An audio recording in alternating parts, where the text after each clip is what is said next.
and welcome to the first Slippy Limpets video of 2020.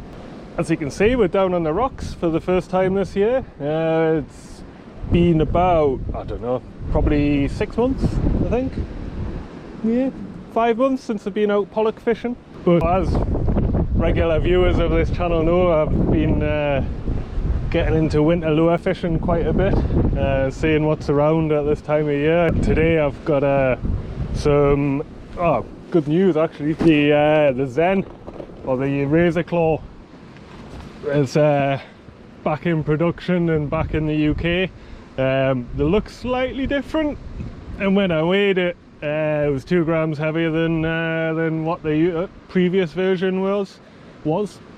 So today I'm pretty much just going to test out the new version of the Razor Claw Silver Minnow and see if it's just as good as the previous version. Conditions wise, 25-mile-an-hour winds. It is air temperature of 3 degrees, which means because these winds are northerly, it's pretty damn cold, about -4. The tide is out at the minute, and it looks like it's pushing in. To be honest, I haven't checked. It just wanted to come out fishing because it had been so long since I took the lure off a rock. The water's a little murky, a little milky, which shouldn't be too much of an issue here. So let's get this new Zen rigged on, or sorry, Silver Minnow, and see if we've got the same action and catching prowess as the previous model.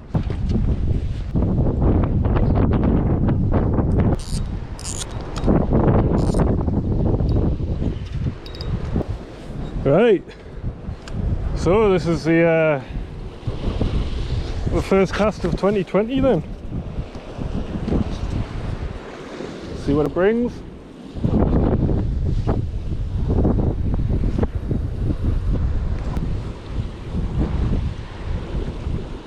Oh, it's had a little knock.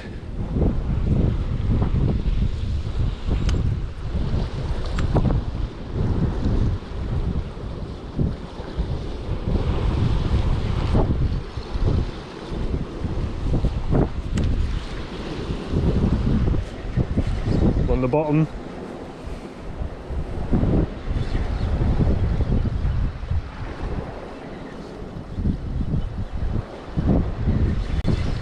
Oh, it feels really kelpy down there.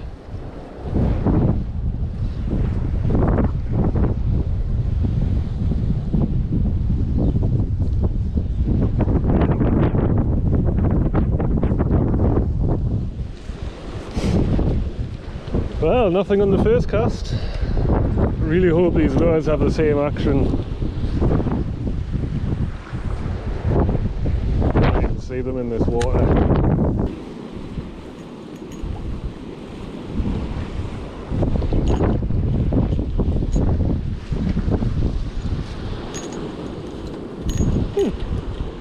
Just wondering what that metallic clanking noise was in the bottom of my rod. Just come off.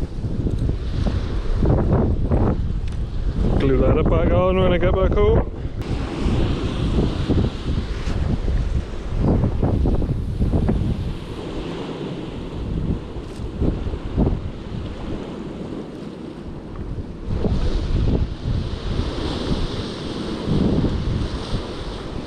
Do you know, I think it's so windy that my lure, 30 gram, well it's meant to be 28 gram, but when I weighed it, it was 30. It's not sinking. You can see the bow in the line here. It's kind of keeping my the wind's kind of keeping the line suspended, or the lure suspended.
fish on! Woo! Hey! Feels like a tiny coalie.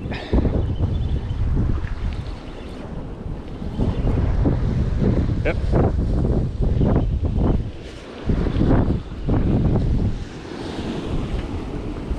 Well, it's not that bad.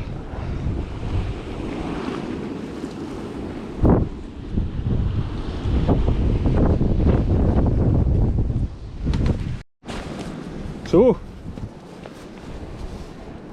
the first fish of 2020 is a beautiful little stinking coalie. There's lovely colours on it. Get it back.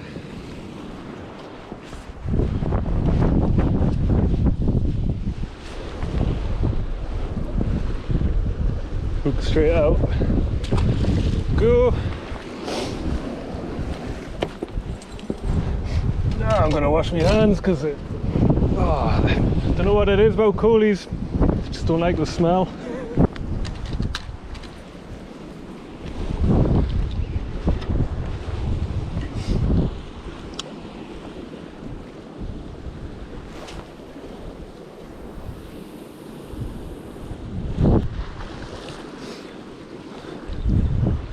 This type of fishing feels so alien compared to the bass fishing I've been doing. I mean, techniques are massively different. You know, the bass fishing have predominantly been thrown around, like, it's normally on the surface or just below the surface. With this, today, especially with these conditions, fishing deep, I need to adjust all my timings and things just to get back into the flow of it, which I'm actually really enjoying.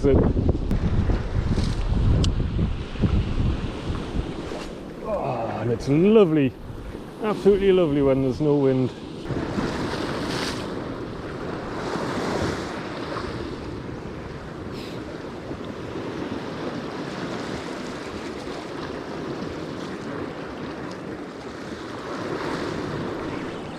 Oh, yeah. So I was just letting my lure sink down. The wind's actually died down a fair bit, or the gusts have at least died down a bit. And this, so I've been able to feel what I'm doing. Oh, bollocks. The little shit's got us trapped in the kelp. There we go. So I had more contact with the lure, and means I've been able to just kind of move it above where the kelp is. And this plucky little fella came out and gave it a munch. It's about the same size as the one I caught earlier. Oh. Yeah, all right, fella.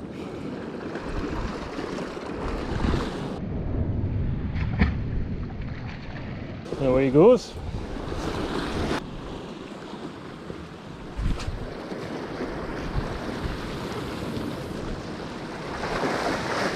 Well, that's the end of the sunshine for today. Unfortunately, the sun, you can see, has just gone behind that cliff up there.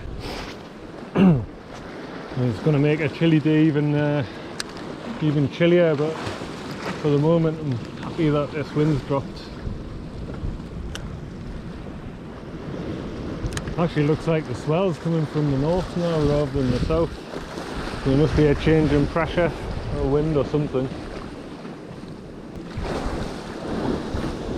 I'm going to do what I did before and just I've let the lure hit the bottom.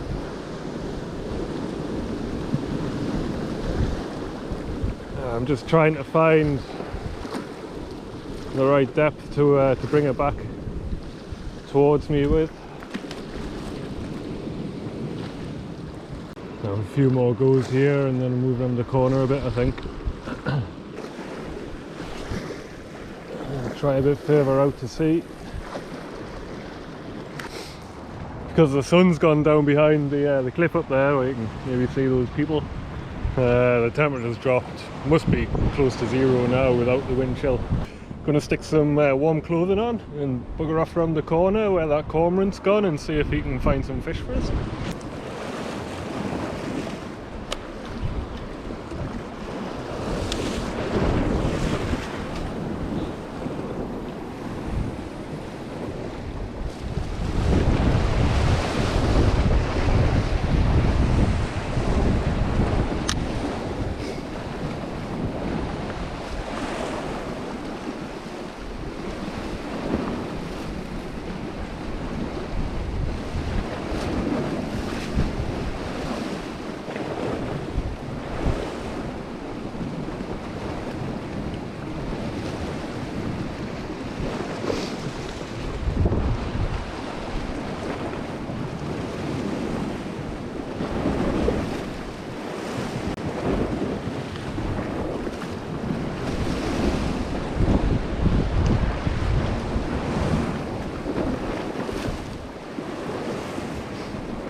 Snag.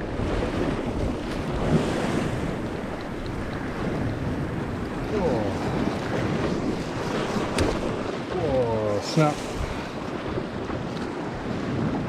Wow, that was unusual. Uh-oh. We'll be in a world of pain here with braid.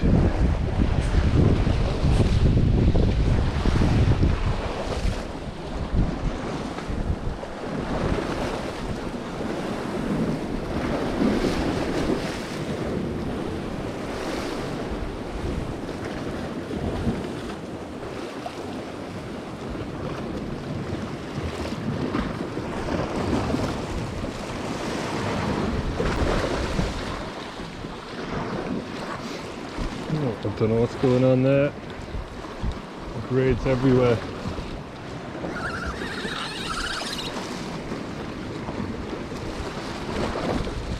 Oh no, it's around the barnacles down there. Oh. We're going to cut that last 5 feet off, I think, because it's sitting around barnacles. Not 5 feet, maybe 30 feet. Because this braid's so thin, I mean, it seems alright, but you never know. Right, time to tie a new leader on. So that's a new leader tied on. I've had a rummage around in my box and I found this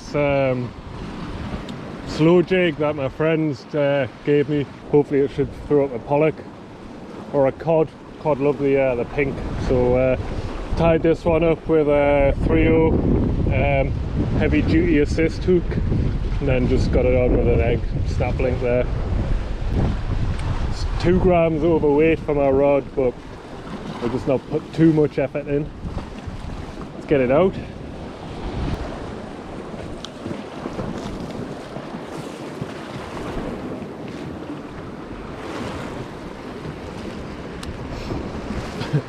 I didn't go very far at all. A little bit too gentle with that.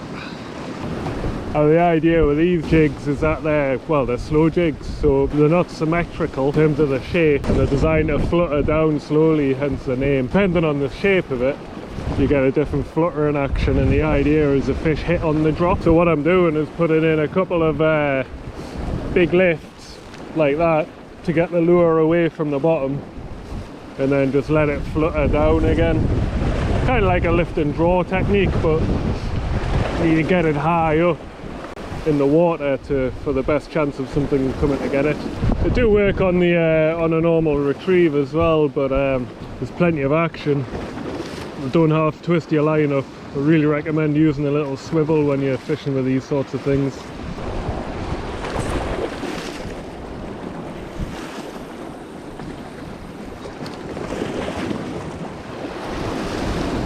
I just sent that cast to as close to that cliff edge as I could. And the idea of not letting much line out, but I'm going to let the lure sink down slightly away from the cliff edge. They always say that fish are sometimes just at your feet, so I guess that could be same thing can be true if I was standing over on that cliffside.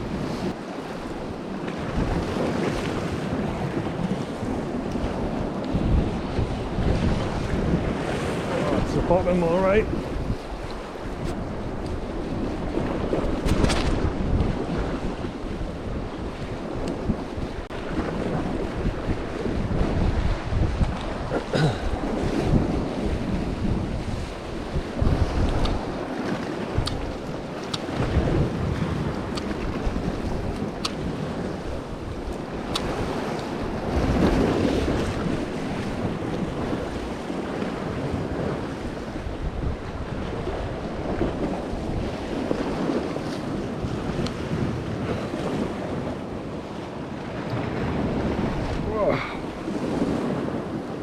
It's amazing the breaking strain on this braid, considering the diameter of it, and then it's rated at 12.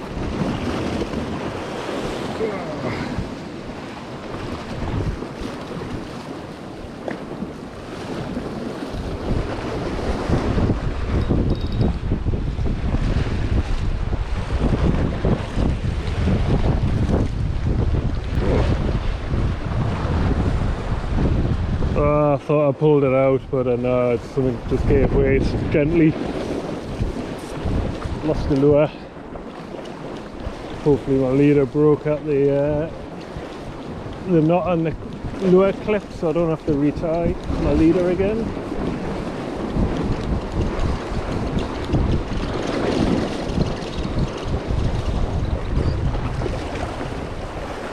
Yes, there we go. Yeah, broken there. So he's proof in the madness. It's not madness. That's proof that this system works, because 12-pound braid tied with an FG knot, so you're pretty much looking at, a bit scraggy, but you're pretty much looking at, you know, no reduction in breaking strain on the braid.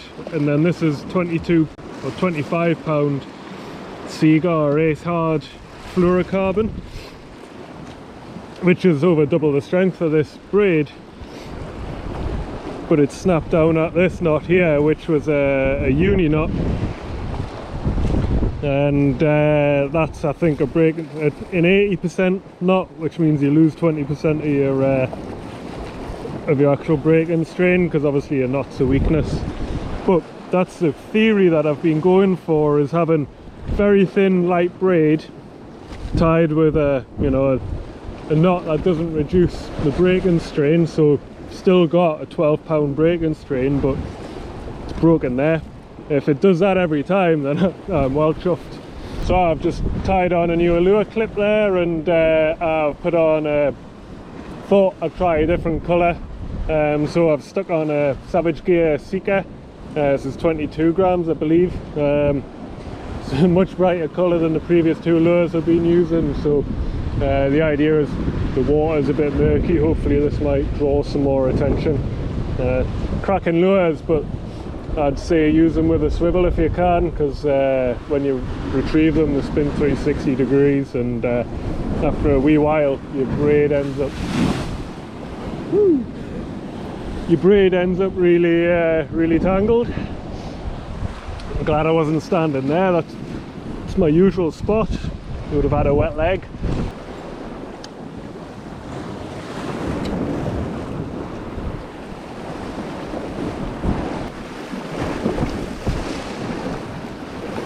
So I found these Savage Gear lures to be really versatile. I think the design more is a pelagic thing, but you know, imitating a sand eel in shallower water. But I found last spring that they're really good in the deep water as well. They act like a slow jig, have a really slow fluttering action, and if you let line out like that, then they shoot off backwards like a sand eel would. So we've got quite a few ways of fishing with them. I've had plenty of bass. Oh, just snagged it. I've had plenty of bass on them. I've had cod and pollack and coalies as well, so very versatile, although they're expensive. And this one's probably not coming back. Oh. I don't know what's down there. It's not normally this snuggy.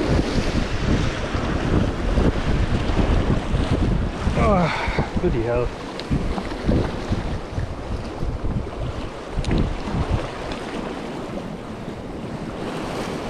Yeah, still got it.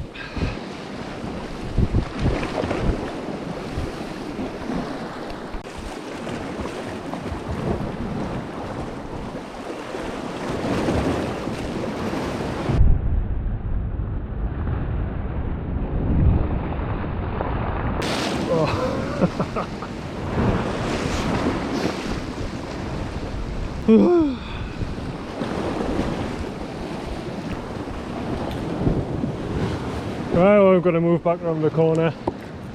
There's a pretty strong tidal running at the moment, or moving at the moment.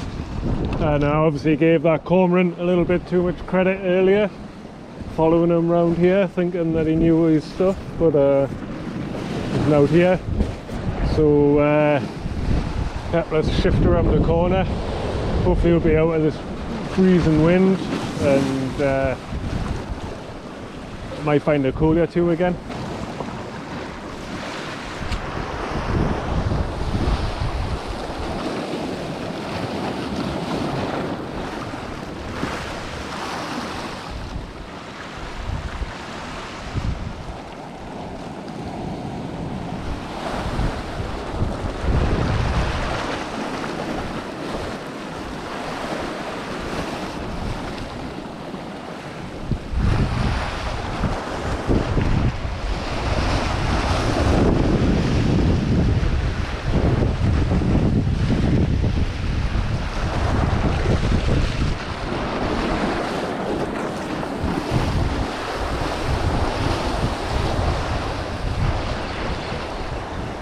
Oh, I just had a hit. Back again. Oh, that's not a collie. Oh, it's taking drag. Yes, got a fish.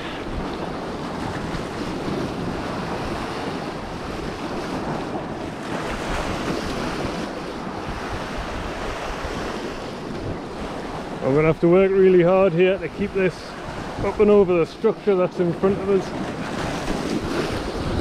I think it's a pollack because it's, yeah, oh, it's in the structure. Oh, it's really trying now. Oh, come on. Let's get a different angle on it.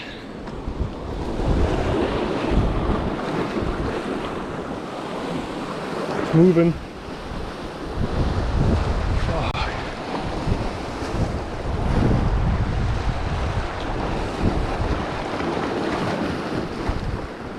So I'm just going to leave this. You can see it getting moving around.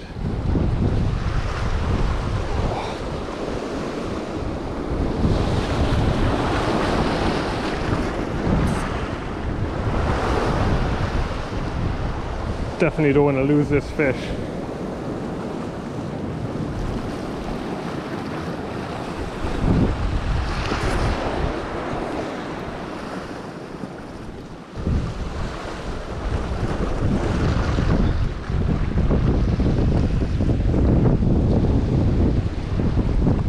I think he might have transferred me hook into the kelp. That amazing trick that fish can do. Let's give it a test up here. So we can pull out sideways.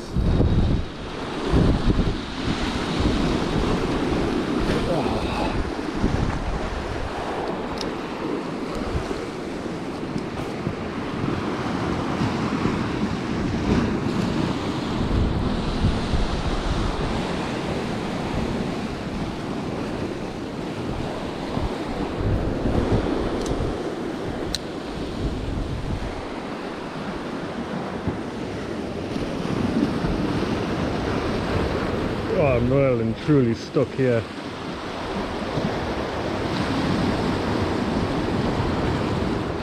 My camera's over there. You can see how far I've just walked over this this mark here, because there's a big block down there and fishes down the back side of it.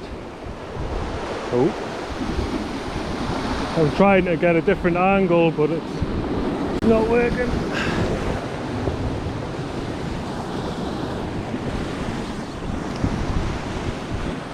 We'll give it a few minutes and hopefully my bolt.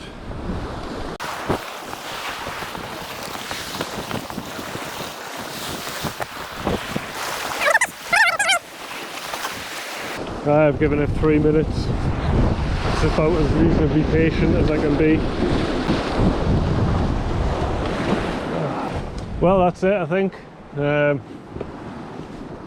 It's 5 to 4. It's going to be dark in about 10 minutes.